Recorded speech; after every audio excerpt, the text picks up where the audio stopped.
So this is going to be a quick video.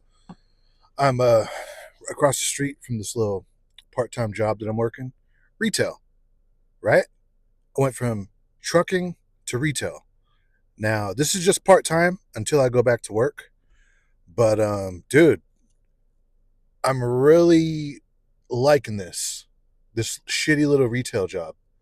It's in my town. I don't even need to get on the freeway to get to work. The work is pretty easy, you know. Sure, it doesn't pay a lot of money, but hey, I'm employed, and like I said, this is just part time until I go back to work. But since I've been off, I mean, for those of who for those of you who don't know what I do, I am a truck driver. I don't do over the road because God, that's fucking awful. I do dedicated, more of like local. You know, it's kind of hard to explain, but the only time we go out of state is from like the Central Valley into Reno, which is just like 3 hours away, 3 hours and some change, right? You could do that back and forth in one night. So it's local, but still, trucking is trucking, and this does this doesn't just go for trucking. This goes for, honestly, having a new perspective about money and what it takes to really make a lot of money, and how out of touch a lot of people are. Right? You hear it all the time on YouTube. All these ladies talking about, like, on these dating interviews, right? When they when the bar lets out or the club lets out, homeboy comes up with a microphone like this, and he's like, "Oh, how much money does a guy have to make to date you?" It's like, "Oh, 150, 200, or whatever," right? Like $150,000 to make that much money.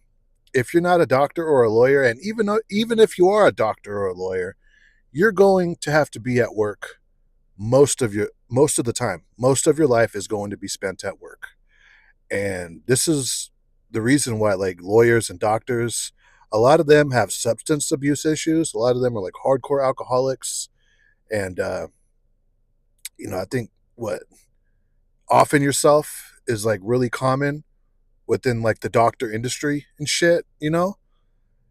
So, and with trucking, it could be just as depressing if you're not the type of person that likes to be isolated from society. I know there's people out there that are extremely introverted and they don't want to have a life outside of work. They just want to be in their little shell until they die, right?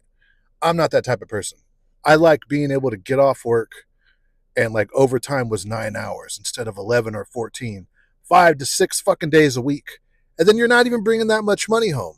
Honestly, I did the math, and I run about an average of 13 hours a day at work, right? From driving and just waiting on docks and whatever, right? And pre-trip or fueling up or whatever, right?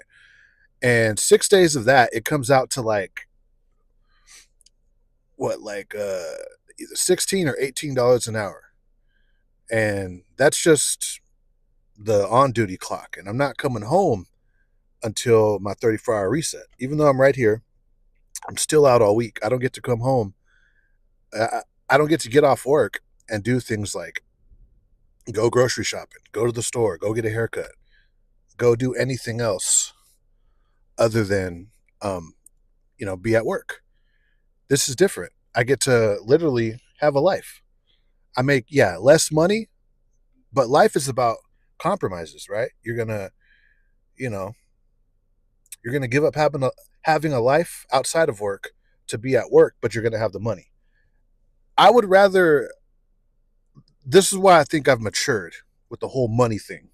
Okay, if I'm honest with myself, I would rather have less money but more of a life to look back on. How sad and pathetic would it be, right, to be on your deathbed and to look back on your life and be like, you know what, I spent 90% of my life at work, whatever work is, construction, trucking, a doctor, a lawyer. I spent 90% of my life in the office, in the truck, at work. Sorry about that. I spent all this time at work, and that's what I have to look back on. That's the bulk of my life, right? But I had the money. Guys, I would rather have something to look back on other than being at work. So, with that being said, my exit plan is for real this time, of getting out of the trucking industry. I'm thinking about barber school, right? If not that, something else. But that's pretty much where I'm going to land. There's one right here in my town, and it's not hella hours away. Like I was thinking about going to lineman school, but yeah, the number one reason why I want to become a barber is because I could have a better work-life balance. With trucking, and with jobs like trucking, where it demands so much of your fucking time, and maybe in other industries it pays to give away that much time. In trucking, it really doesn't pan out to be out as much as that job requires to make the money. So yeah, I got a new perspective now. I'm definitely getting out of the industry. It feels good to have a life. It feels really good, dude, because for a few years now, the whole life outside of work hasn't really been there because because of the job that I work, it demands so much of your fucking time, dude, so much.